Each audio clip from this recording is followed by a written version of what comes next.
Hey family, what's up? This is Coach Cass and welcome to the Hub.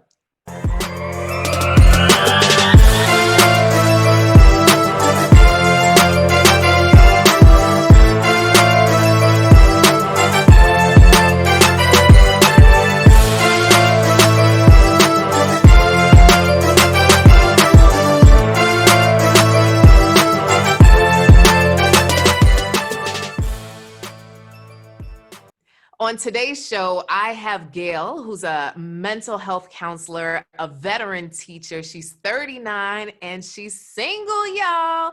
She's also a member of Delta Sigma Theta sorority, and I'm so excited to have her. So we're going to delve into what's happening over there in South Carolina. Kakalaki. All right, Gail. Hey, welcome. Yes, hi.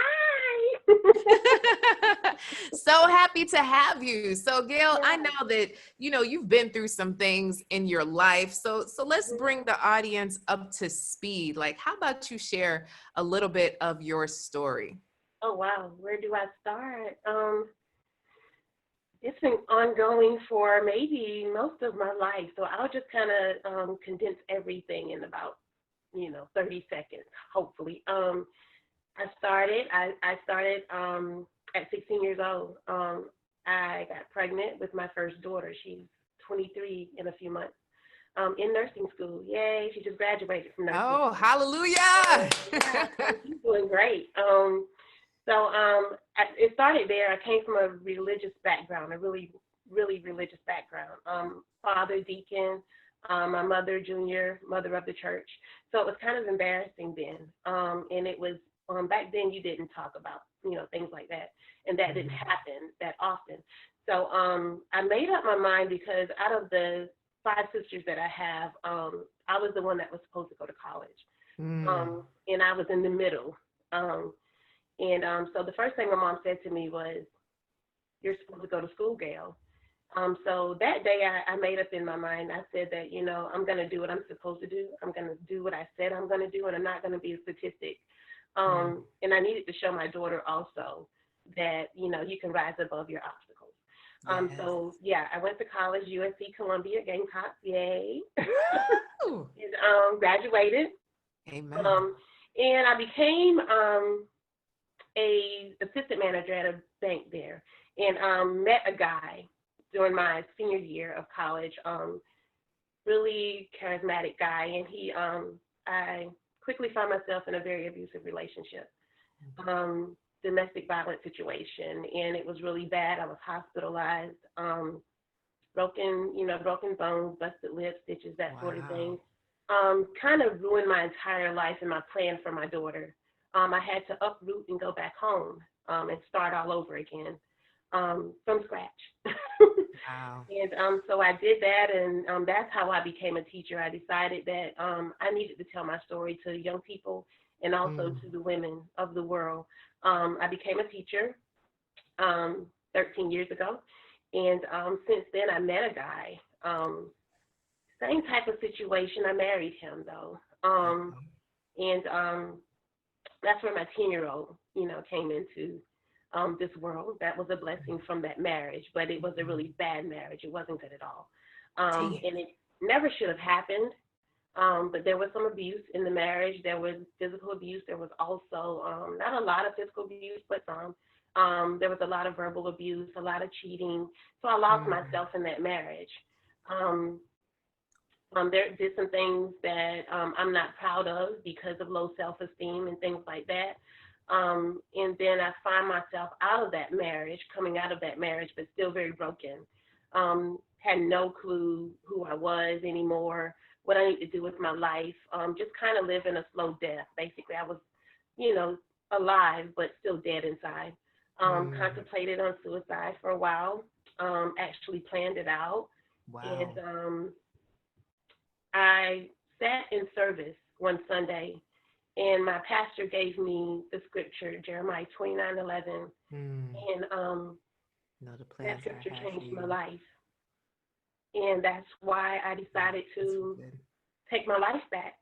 Amen. Tell Gail again, teach my kids that you can, again, rise above anything and take your life back as well and love yourself.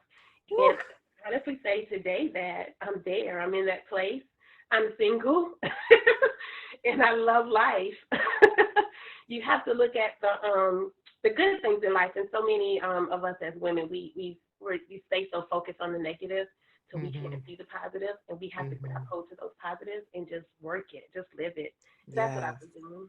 Oh my goodness. For those Yeah. listening, you guys need to also watch the video because Gail is killing it in this bright yellow. Is that a dress or a shirt? Oh, it's It's so a nice. dress. Ooh, girl, you are doing it. And you know I like the color Sigma Gamma Rho in the house. Okay, okay. Okay, It's okay. life. I love it.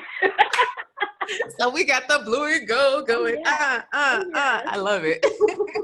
So I just love your story, Gail, and the fact that you're able to share it willingly because so many people are scared of their past. I'm Mhm. scared of sharing their past because of judgment or whatever else. But when you start to realize that your past is exactly that, your past, Oh yeah. Yes. and that it only propels you to your future, I am just so excited for what's to come. Mhm. Oh my I am as goodness. I am well. so I am. I'm excited about life. Oh, that's just beautiful. Yeah. So what are some of the what are some of your fun pastimes now, like after everything that you've been through now, you have two kids, you know, like what are some of your fun things? Like what do you like to do as a family? What do you like to do, period? Sure. I have really, really, really great, amazing girlfriends. And Oh, some of them are single, some of them are in relationships, and some of them are married. But we make it our business to have a girls' night at least once a month. oh And nice. when we do, we come together, we share our stories, we share a whole lot of laughter. It's really good to laugh. And Mm-hmm. they are that sound safe place for me. Beautiful. My children, I love them to death, and they love their mommy. I love how they love me. Mm, And that's one of the reasons why I had to take my life back because I didn't want to hurt my babies. mm. Um, so yeah, we travel. We've been traveling a lot. Last year we went to New York, Atlanta.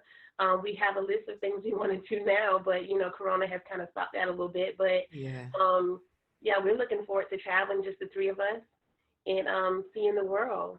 So that's what I've been doing now. Oh, that sounds lovely, girl. That sounds real good. So let's get into your question. What is your question for today? What is your burning question? My Mm-hmm. burning question, I think because of everything I've gone through, I often overanalyze things, right? I think Mm, through things of too much, maybe evaluate a little too much. But my question was, why is it that so many women mm-hmm. see men as their happiness? Um, Mm, you know, most women, you know, I'm not going to be happy until I find a husband or until I'm a wife or a girlfriend or I have a man in my life. And right, they're down until that happens. right. I think a man is supposed to enhance your happiness as opposed to Mm-hmm. be your happiness, and just kind of wondered where that originated, you know. Right. I do understand that, you know, back in the day, a woman didn't leave her home and her mom and dad until a man married her, Mm-hmm. and just sort of rescued her. And she Mm-hmm. became a woman, a mother, a wife, that sort of thing. So I wonder, did that come from that part of the time, or what is it about that? And it took me Yeah. more than half my life to realize that that was just such a crappy way of thinking. So Yeah. that doesn't sound like that's really your question. That sounds like a generic question. That I need you to Okay. think about what's your question. But in general, you know, when it comes to happiness, just think of it like this. We're always pushed to the next thing, right? As women, it's like, okay, I need you to go to college and get your degree. And then where's your man? Okay, where's your engagement ring? Where's your marriage? Where's your child? Where's your second child? Where's your other career? You know, we're on this push to look for the next thing. Right. So, unfortunately, as a society, we do push the stereotype of you're not happy unless you're in a relationship, and that is a myth, right? Mm-hmm. Like you are obviously a happy single woman, right? Right. I was happy when I was single, you know what I mean? So there's many happy single people. It's just beautiful to also have companionship. It is. And when it comes to statistics, married couples are happier and healthier and wealthier and all those things Uh-huh. if you are in the right marriage, right? If you're in Right. the right relationship. So I would say that there is part truth to that belief, but then not hanging all of your happiness on that. For instance, it happens, right? I know for a fact of marriages where the wife would look to her husband to make her happy when she's sad, to be her sounding board when she's mad. And, you know, in ways their relationships were tested because they were putting too much on a man instead of God, right? So sometimes we forget the true source. We forget, you know, where our eyes should be. And then it's like, okay, this person is here with me to do life with me, not to provide a life for me. Correct. Yeah. Yeah, I agree. So any personal question? Okay, so I'll give you that. How about that?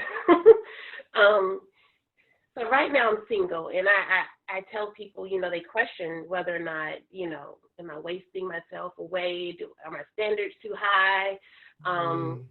You know, do I have commitment issues? That sort of thing. I just call it just being careful. I'm not willing to settle like I have in the past. But I found that, and this is going to sound funny, but they don't make men like they used to. They changed manufacturing companies. Is that what you're saying, Gail? They don't make them like they used to. I feel like there's some ladies listening right now that might agree with you, girl. Like, You know, I date casually.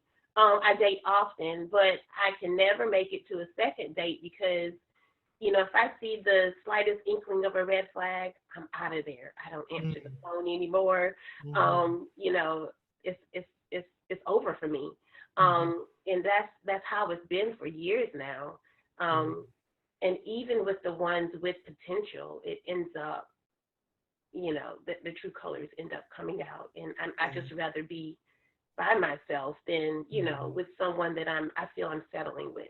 So why is it that men, I guess, it seems like the ones that are of quality are taken? We just kind of have the leftovers. Oh, snap. Leftovers. Nobody likes leftovers. Oh, man, Gail. And this is so timely because I actually am doing a workshop tonight on unrealistic expectations and how to have a fulfilling relationship. So you're invited. So one of the biggest things I see is something that my pastor told me a very long time ago. She's Jamaican. I'm Jamaican, but she says, belief kill and belief cure, right? So pretty much whatever you believe is what is attracted to you, right? So the question is, when you think about love and relationships, where is your resting place when it comes to love and relationships? Is it, let me find out what's wrong with this guy so he doesn't hurt me? Or is it, let me connect with a guy and see how amazing he is? You know, like, what is the resting question that you filter through when interacting with men? You know, like literally, are you seeking to find, I don't know about you, you know, like, this is a red flag. This is something weird. I don't like your chin hair, your voice, your whatever. That seemed controlling. You know, like, are you resting in that place, or are you resting in the place of, what is awesome about this person I'm talking to right now? What was really good about this date? Or are you more processing the negative? So that's my real question to you. Think about that. I don't think I have to think about it. It's so interesting that you said that. I think I'm processing the negative. I'm trying to figure out the negatives so that I'm not hurt again. I don't like being vulnerable. So I think that's what I'm doing. And it's so funny that my daughter says, my oldest daughter, she says, you know, Mom, she said, I don't know what's wrong, but I can't be with you forever. You know, you're going to be on the porch rocking with cats and stuff, walking around you, and you're going to be by yourself. She said, because every time you're going to date, I don't care if it's his ears, you know, his ears are too big. His ears are too big. His finger doesn't look right. You know, I don't care what it is. Like, you're just making up things not to go on that second date. And I think about it, but so my husband had the same disease, right? So we call it shallow hell syndrome, right? Shallow hell syndrome. There's a movie called Shallow Hell. And literally he would be with the most amazing person, but then say, oh, well, her knees are a little wobbly, right? There's a little knot on her wrist. Oh, she has a mole on her face. I don't know about that. And he would literally look for ways to pick apart the person that he was dating, right? Now, happily, he fixed that before me, right? But understanding that people aren't going to have everything that you want all wrapped up in one, and that we want to focus on, well, what is it that we truly want? So the thing that I find the most is that we're not really clear about what we want. We're 100% clear about what we don't want, right? Listen, let me tell you what Jared and Joey and Rashid did to me. Like, I don't want it. But then when we start to focus in on, okay, well, what do we want? And it's not just the opposite to the negative thing, it gets a little cloudy. So my invitation to you is just to think about, after this show, is really just to start to think about, well, what does a good relationship look like? And a part of you might be like, I don't know, right? Because the majority of how we learn about relationships is romantic comedies, porn, and dysfunctional families. Like, straight up. Like, and even if you went to school for it, doesn't mean we always live it, right? Because doctors, right? So there's doctors out there that'll be like, you need to eat vegetables. And you look at them and say, you're not eating any vegetables, doc. So we don't always take our own medicine. So it really is to take a moment to clarify your love vision, and I do have a training on my website, inspiremany.com, where you can go to the store, and it's the love vision board training. I really believe that everyone should have a love vision board. And, for those who are watching, I'll show you, like, I got them, you know what I mean? Like, we got it. Yeah. We got it here, and so I live what I talk about, but it's so important to have that vision clear and to be focusing on the positive side, no matter what you've been through, because, if we focus on the crap, I tell you, we're giving our power to the past. Yeah. And you say you want to take your power back, right? So in order to take your power back, we can't let those who have hurt us continue to control our decisions. Yes, there's still that filter. Okay, so you recognize, but being able to focus on what you want versus what you don't want. Is that helpful? That sounds really good. Yeah. Mm-hmm. Thank you for that. I received that. Receive it and believe it here today. Oh man, I'm so happy. Thank you so much for just hanging out with us, Gail. Awesome. This has been really good. Don't be a stranger. So Gail, how can people find you, just in case they want to slide in your DM? Good. My name is Gail Glasscho on Facebook. GailGlasscho. Mm-hmm. I'm also on Instagram, incognito12. So yeah, you're making me blush. Girl, you are cute. And I just see nothing but God's goodness in you. So I know it's only a matter of time until you connect with the right person for you. It's all about the filter that we see love through. Is what I really see is the epidemic across this world, is that we just have the wrong lens when it comes to love. So it's just being able to clear it out, and say, okay, I can see clearly now, the clouds have gone. Love it. I love it. Oh my goodness. I love your energy. That's awesome. Yeah, I need more friends like you. Hey, I come and knock on my door. I'll be your friend, girl. I have amazing friends. I can't say that. I do. I really have amazing friends. Yeah. All right, family. So I just want to say thank you for tuning in to another episode of the Coach Cass Show on the Hub. This has been great. So hopefully you too got something from what Gail shared. No matter what you've been through in this world, no matter what relationship you've been through, that there's still possibilities for amazing love to come into your life. But the thing is, do you see it, and can you receive it? Things that make you go, Till next time. Bye, guys.